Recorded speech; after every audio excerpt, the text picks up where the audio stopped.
Assalamualaikum warahmatullahi wabarakatuh. Halo sahabat mahasiswa-mahasiswi sekalian, kali ini kita akan membahas perihal perlindungan konsumen.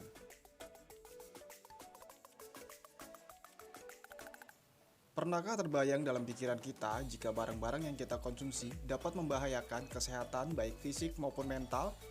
Pernahkah kita berpikir bagaimana jika makanan yang kita beli mengandung racun?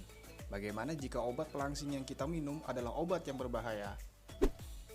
Kenyataannya, dalam kehidupan sehari-hari, kita sering menjumpai berbagai kasus keracunan makanan. Dari layar TV maupun berita media massa, kita juga sering menyaksikan anggota masyarakat mendapat masalah dari barang yang dikonsumsinya. Satu contoh dalam istilah kesehatan, kita mengenal yang namanya malpraktek. Begitupun dalam dunia industri. Dan masih banyak lagi contoh di masyarakat tentang konsumen yang dirugikan oleh peredaran barang dan jasa. Jika itu menimpa kita, apa yang akan kita lakukan? Negara memiliki kewajiban untuk melindungi masyarakatnya dari peredaran barang dan jasa yang merugikan kesehatan dan bahkan mengancam jiwa. Upaya perlindungan konsumen dilakukan oleh negara seiring dengan globalisasi ekonomi yang saat ini membawa kita masuk dalam keterbukaan pasar nasional maupun internasional.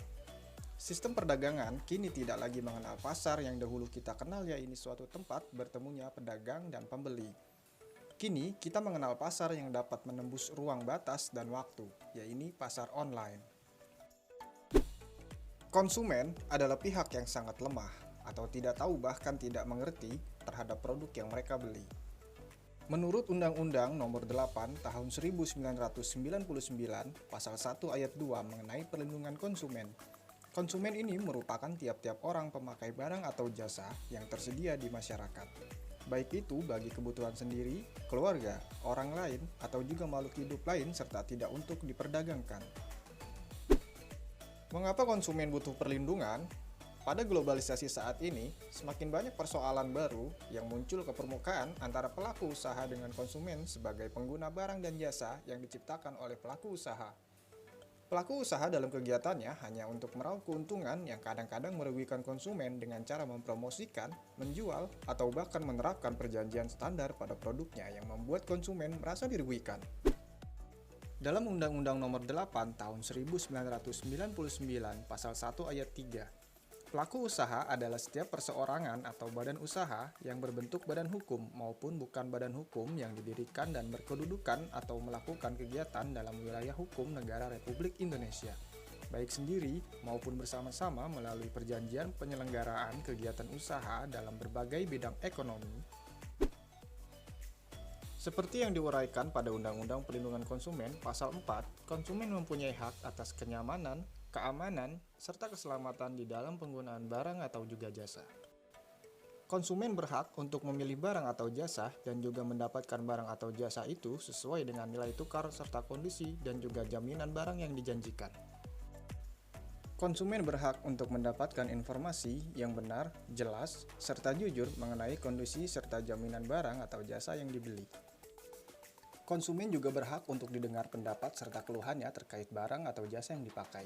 Konsumen mempunyai hak untuk mendapatkan advokasi, perlindungan, serta upaya penyelesaian sengketa perlindungan konsumen itu secara patuh. Konsumen juga mempunyai hak untuk mendapatkan pembinaan serta juga pendidikan konsumen. Konsumen juga berhak untuk bisa mendapatkan perlakuan serta pelayanan yang baik, serta jujur dan juga tidak diskriminatif. Konsumen berhak mendapatkan kompensasi, ganti rugi, dan atau juga penggantian apabila barang atau jasa yang diterima tersebut tidak sesuai dengan semestinya. Selain memiliki hak, konsumen juga memiliki kewajiban berdasarkan Undang-Undang Perlindungan Konsumen Pasal 5.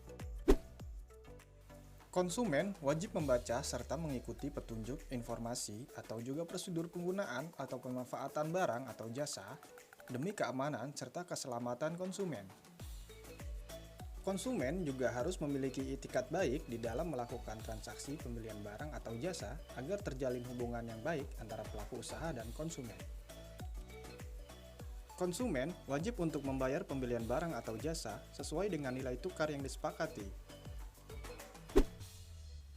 Kesimpulan dari pembahasan kali ini bahwa kesadaran konsumen memiliki hak dan kewajiban serta perlindungan hukum serta meningkatkan edukasi dalam hal mengkonsumsi suatu produk agar tidak bergantung pada suatu hukum perlindungan atas undang-undang yang berlaku. Konsumen juga harus cerdas dan lebih teliti dalam memilih suatu produk yang akan dibelinya.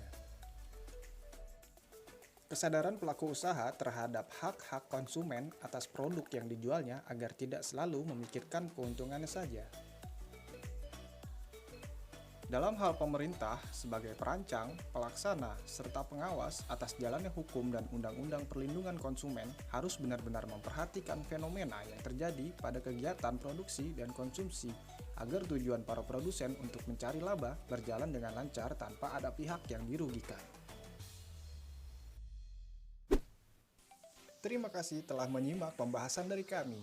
Sekian presentasi dari kami, mahasiswa semester 2 Universitas Pamulang, jurusan Akuntansi Fakultas Ekonomi. Kurang lebihnya mohon maaf. Wassalamualaikum warahmatullahi wabarakatuh.